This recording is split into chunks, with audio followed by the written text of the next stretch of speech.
Halo, Assalamualaikum warahmatullahi wabarakatuh. Sampurasun. Bertemu kembali dengan Bapak Aib Saifuddin SPDI. Bapak salah satu guru mata pelajaran matematika peminatan di kelas 12. Bapak di unit kerja SMA Negeri 1 Rajagaluh, Kabupaten Majalengka.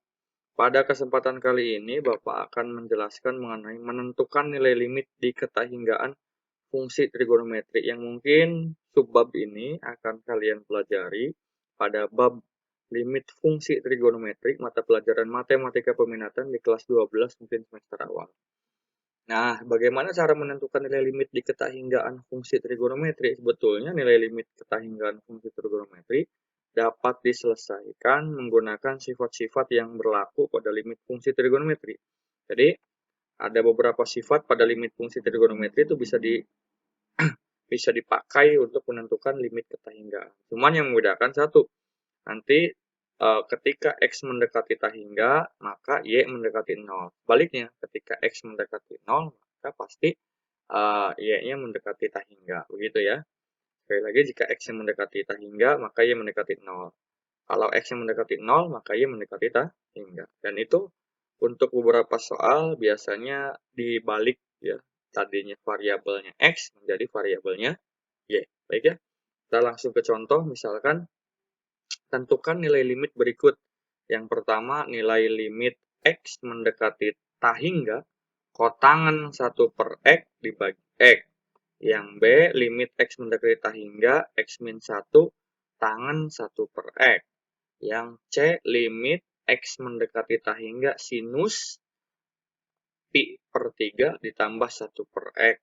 Yang D, limit X mendekati tahingga, akar 3X, sin 2 per akar X, cos 3 per akar X. Kalau kalian jeli di soal yang 4 ini hampir ada beberapa persamaan ya. Bisa dilihat persamaannya yang mana ya? Betul ya, semuanya mengandung pembagian dengan X ya, pembagian dengan X. Maka sebetulnya pembagian dengan X ini kalau X mendekati tahingga maka jawabannya nanti Y-nya mendekati 0. Maka kita balik saja gitu ya, yang tadinya X mendekati tahingga maka Y-nya mendekati 0 gitu ya. Jawab untuk soal A. Misalkan kita menentukan 1 per X itu menjadi Y. Jadi Y sama dengan 1 per X. Sekali lagi Y-nya itu sama dengan 1 per X. Ini 1 per X, 1 per X, 1 per X. Nanti kita ganti semua ini dengan Y. Nah, kalau X yang mendekati tahingga, X mendekati tahingga berarti Y mendekati 0. Maka kita tulis ulang soalnya limit X mendekati tahingga, kotangan 1 per X. Tadi kita ubah ya, 1 per X itu apa? Kotangan Y. Paham? Tadinya kotangan 1 per X, 1 per X itu udah jadi Y, jadi kotangan Y.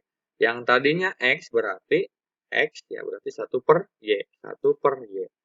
Lalu kita uh, lalu kita lanjutkan kotangan Y dibagi 1 per Y itu didapatkan limit. Nah, tadi ya ganti X mendekati tahingga karena tadi udah diganti dengan Y, maka limitnya juga ikut ganti. Misalkan tadinya X, X, Y, Y. Kalau X mendekati tahingga, maka Y-nya mendekati 0. Ini dibagi, hasilkan limit Y mendekati 0, Y dibagi tangan Y. Ini yang maksud dengan menggunakan sifat-sifat pada limit fungsi trigonometri. Nah, ini ya, tangan di bawah. Boleh nggak? Boleh. Tinggal kita ambil koefisiennya. Di sini A, di sini B, berarti A per B atau 1 per 1, jawabannya 1. Contoh B, misalkan ada soal limit X mendekati tahingga, X min 1 tangan 1 per X. Ya. X min 1 tangan 1 per X. Nah, kita pastikan soalnya sama, tadi kebetulan sama. Nah, kita ganti ya, X-nya itu dengan Y. Kalau X yang mendekati tahingga, maka Y-nya mendekati 0. Kita ganti X mendekati tahingga ini dengan Y mendekati 0. Yang tadinya X ganti dengan 1 per Y min 1. Tadinya 1 per X menjadi apa? 1 per X itu menjadi Y. Tangan Y. Lalu kemudian kita kali distributif ya, ini tangan Y dikali 1 per Y dapat tangan Y per Y. Tangan Y per Y. Dikurangi 1 dikali tangan Y. Min tangan Y. Nah, ini sifat tangan ya, sifat limit fungsi trigonometri tangan. Kita tinggal ambil A per B. Ini 1 dibagi 1. Sama dengan 1 dikurangi tangan Y. Nah, Y itu apa? Y itu 0. Tangan 0 itu berapa? Tangan 0 adalah 0. Jadi 1 dikurangi tangan 0 atau 1 dikurangi 0 sama dengan 1. Jadi jawabannya 1. Contoh C, misalkan limit X mendekati tak hingga sinus pi per 3 ditambah 1 per X. Nah, ini juga ada 1 per X. Kita misalkan saja 1 per X itu dengan Y. Kalau X yang mendekati tak hingga, maka Y yang mendekati 0. X mendekati tak hingga, karena kita mau memisahkan, berarti limit Y mendekati 0. Sinus pi per 3 nggak berubah karena dia bukan variabel. Lalu 1 per X ini kita ganti dengan Y. Jadi sin pi per 3 ditambah Y. Nanti tinggal disubstitusi sin pi per 3 artinya apa?